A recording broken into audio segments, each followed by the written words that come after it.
नमस्कार आणि आपण पाहत आहात लोकहित लाईव्ह न्यूज चॅनल, आवाज सर्वसामान्य जनतेचा। वंचित बहुजन आघाडी दारवा तालुक्याच्या वतीने दिल्ली येथे विद्यार्थ्यांवर झालेल्या लाठीचार्ज विरोधात जाहीर निषेध मोर्चा व आंदोलन। वंचित बहुजन आघाडीचे राष्ट्रीय अध्यक्ष ॲडव्होकेट बाळासाहेब आंबेडकर यांच्या आदेशानुसार नवी दिल्ली येथे जंतर मंतरवर सोनम वांगचुक ज्येष्ठ पर्यावरणवादी नेते तसेच CGPचे संस्थापक अभिजित दिपके यांनी विद्यार्थ्यांच्या नीट परीक्षेसंदर्भात जो घोळ देशभर झाला त्याचा निषेध म्हणून देशभरातील विद्यार्थी युवकांनी जे आंदोलन सुरू केले आहे, देशाचे भविष्य असणाऱ्या या विद्यार्थ्यांचे आंदोलन केंद्र सरकारने चिरडण्यासाठी विद्यार्थ्यांवर जो अमानुषपणे लाठी हल्ला केला, अश्रुधुराचे नरकांडे फोडले, विद्यार्थ्यांच्या अंगावर हात टाकला, या सरकारच्या दडपशाही विरोधी धोरणाचा वंचित बहुजन आघाडी तर्फे जाहीर निषेध करण्यात आला। त्याचा निषेध म्हणून दिनांक 23/7/2026 रोजी वंचित बहुजन आघाडी दारवा तालुक्याच्या वतीने उपविभागीय अधिकारी यांचे मार्फत मुख्यमंत्री देवेंद्र फडणवीस यांना महाराष्ट्र बंदचे निवेदन देण्यात आले। त्याचाच एक भाग म्हणून वंचित बहुजन आघाडी दारवा तालुकाकडून बंदचे आवाहन करण्यात आले होते।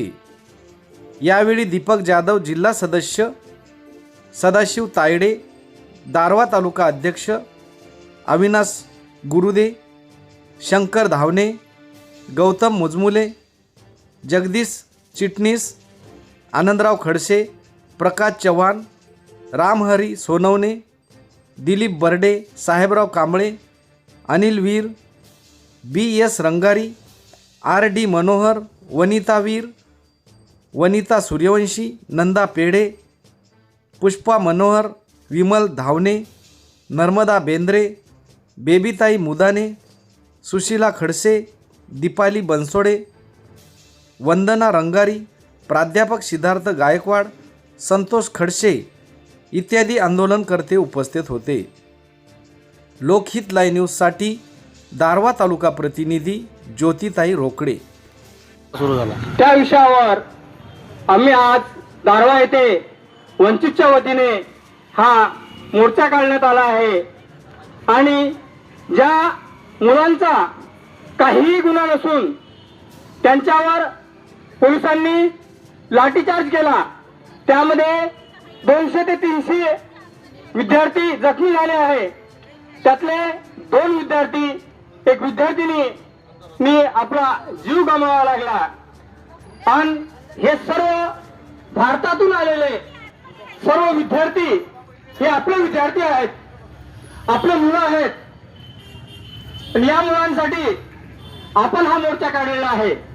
यांच्या मागण्यात काय होत्या हो? यांच्या मागण्या साध्या होत्या, जे आम्ही 5 वर्ष 10 वर्ष एका खोलीत राहून अभ्यास केला आणि त्याचे तुम्ही पेपर फोडले, पेपर फोडून त्या पेपरवाल्याला तुम्ही सजा द्या, शिक्षा करा, हीच मागणी त्या मुलांची होती। आणि केंद्रीय शिक्षण मंत्री यांचा राजीनामा द्या, साध्या साध्या मागण्या होत्या मुलांच्या, तरी त्या मुलांवर अत्याचार झाला आहे। आपले मुलं आहेत, आपल्या महाराष्ट्रातून भरपूर मुलं गेले आहेत, त्यांच्यावर तिथं एका माणसासाठी पंतप्रधान मोदीने त्यांच्यावर हमला केला आहे। कारण शिक्षण मंत्री जर राजीनामा झाला असता तर हे प्रकरण इथपर्यंत आलंच नसतं। आज महाराष्ट्र नाही भारतभर हे चालू आहे, भारतात त्यांच्या विरोधात चालू आहे आणि हे एका माणसामुळे आहे, जे केंद्रीय शिक्षण मंत्री आहे त्याचा जर राजीनामा घेतला असता तर हे एवढं मोठं झालं नसतं। परंतु या हुकुमशाही सरकारचा त्यांना राजीनामा द्यायचा नाही आहे। एवढ्या छोट्यासाठी आम्ही जर राजीनामा दिला तर आमची नामुष्की होईल, आमची बदनामी होईल। याच कारणाने या सरकारने राजीनामा दिला नाही आणि हजारो लोकांना, हजारो मुलांना लाठीचार्ज करून आज 20-25 दिवस झाले आहे. 25 दिवसापासून मुलं तिथे आहेत, पावसामध्ये आहेत, सर्वांची मुलं आहेत. आणि हे कशासाठी भांडतात हो? त्यांच्या हक्कासाठी. आणि किती सोपा सरळ आहे. जर का सरकारने राजीनामा दिला असता तर हजारो लोक तिथं विद्यार्थी गेले नसते, सरकारची बदनामी झाली नसती.